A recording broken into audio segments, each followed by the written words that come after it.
What's going on, guys? My name is Jack. Welcome back to another video. In today's video, we're going to be talking about creating a shot list for video production.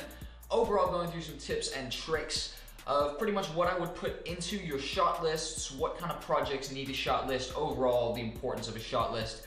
Basically breaking down why, if you aren't already creating some sort of shot list or kind of shot breakdown, right, you definitely should be, and all this will do is just add to the production value and overall the size of your projects, and definitely some useful information for you guys. Without further ado, let's jump into the video. Now, first off, creating a shot list is going to go hands in hand with creating a treatment for the project. So if you're already unfamiliar with what a treatment is, for example, the concept / the idea of the project, right? So this is everything is encompassed under the kind of word of treatment, right? So yes, the shot list is definitely included in the treatment.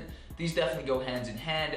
Not all projects a treatment is necessary. That's also another 100% factor, right? For example, I shoot a lot of club videos. That's essentially the majority of the videos that I shot in 2017, and now bringing it to 2018, it looks like we're gonna be doing a lot more of that stuff as well.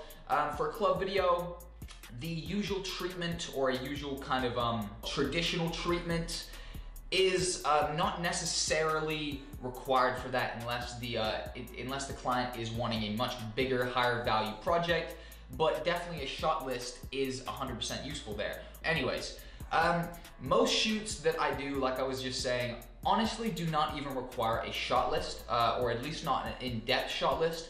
However, I definitely always try to create, at very least, a guest shot list. If I, for example, don't know much about the location I'm going to shoot, or I don't have any previous information on the location I'm going to shoot. For example, say I'm going to shoot a club.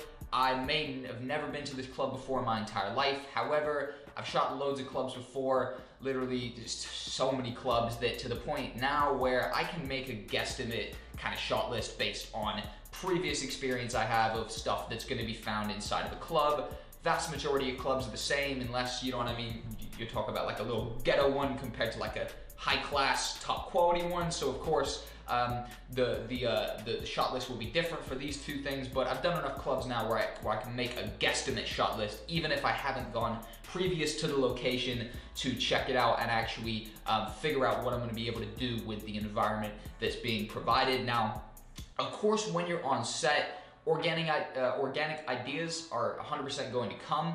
That's just, you know what I mean, part of being creative. You're gonna see something you can work with and begin using it, basically. However, organic ideas would come even if you didn't have a shot list, right? So it can only help to come prepared with, like I said, at least a guesstimated shot list, right? Of course, you're gonna get organic ideas. Even some of the ideas that you've already written down on your shot list, honestly, I speak from personal experience, literally lead to other ideas in the environment when you're actually shooting. And overall, organic ideas are constantly gonna be sprouting up, especially if you're creative. And the shot list will only help navigate you and keep you kind of in line in case you don't have an organic idea, right? But 100% organic ideas are always coming. Now, a shot list just makes you even seem more professional, right? So personally, I'm only 19 years old.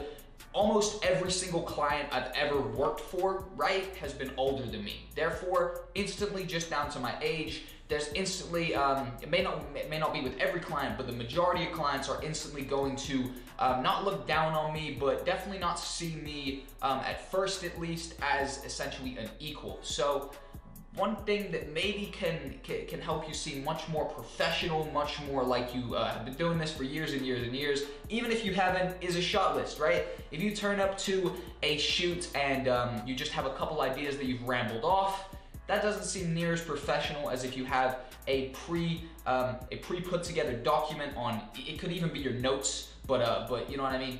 Any pre-put together document showing a shot list breakdown, and I am going to be doing a tips and tricks on what to include in your shot list at the end of the video, guys. Just have a couple more things to kind of talk about that are on the top of my mind when it comes to actually creating a shot list for video production.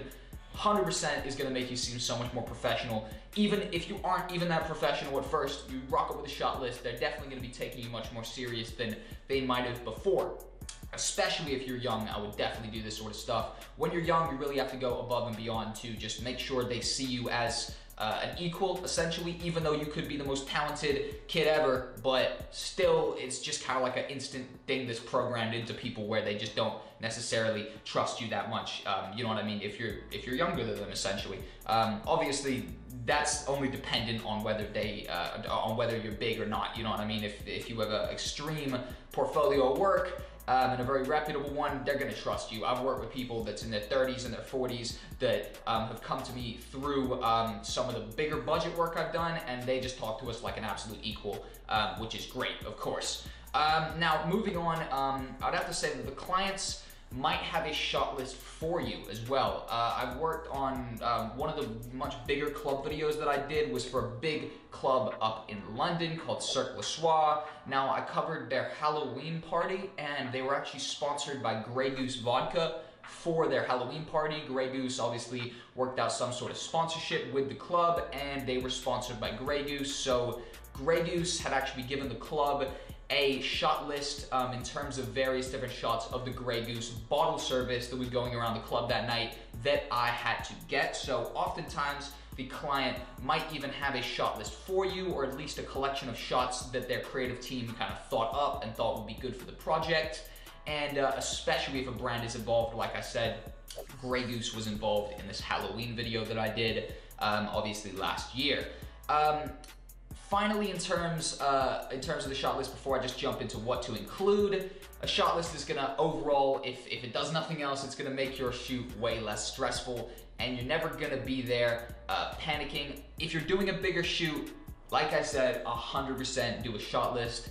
You don't want to be the videographer, right, who's on set, especially if there's a director and various other things in the project, if it's a bigger project, that doesn't know where he's going or doesn't know where she's going. Because you're just gonna look stupid, unprofessional, like you have not been in this situation before. If you're trying to figure stuff out on set, again, depending on the size of the project, again, you might seem quite amateur. If you turn up with a big shot list, you know exactly what you're doing. You could inside be freaked out and have never shot anything before, but as long as your exterior is looking like you know exactly what you're doing, you have a shot list, all this stuff prepared, people are gonna take you seriously because perception-wise, you look like you fit the part.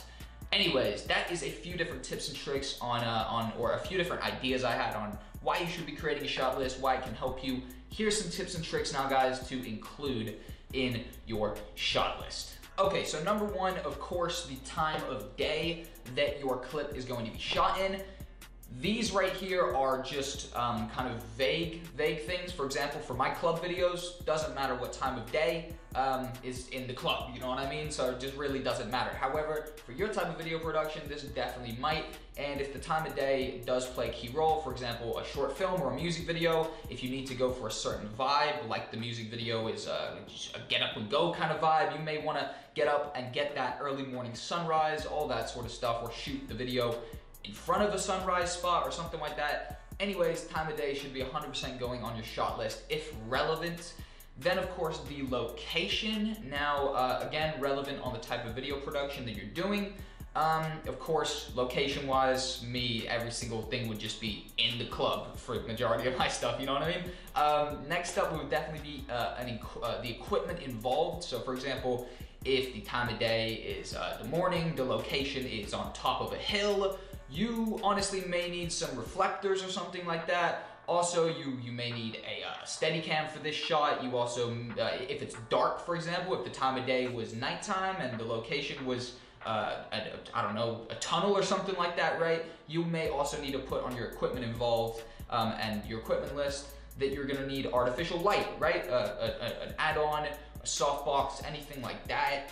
Also, something that is very good to put there, and I would essentially 100% do, is put the shot type that is gonna be there. So, of course, like a wide angle, a close-up, anything like that. Oftentimes when I make my shot list, I try to put as much information down as possible because the version of me that's writing the shot list and the version of me that's actually filming remember different things, right? My memory's terrible, so I may remember something awesome to do and not write it down, thinking that the future me is gonna remember it on set. However, oftentimes I never do, and then I remember it afterwards and wish that I'd included it. So try put as much information for yourself as possible. It will only help, including the shot types, definitely.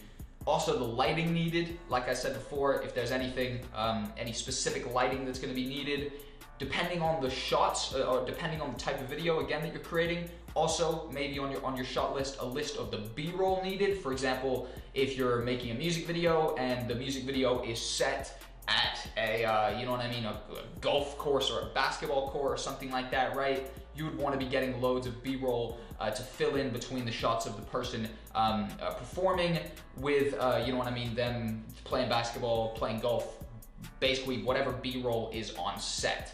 100% should mark down the B-roll. B-roll is very, very, very, very important. And also, if you want to go a little bit more in depth, the time estimation of your clips. So you could honestly do a breakdown of shot number 1, 0 to 5 seconds. Shot number 2, 5 seconds to 15 seconds, and literally try break this down entirely so you already have an idea of how long everything is going to be, how much to shoot, and overall that can give you a better idea of whether you got enough footage or whether you did not.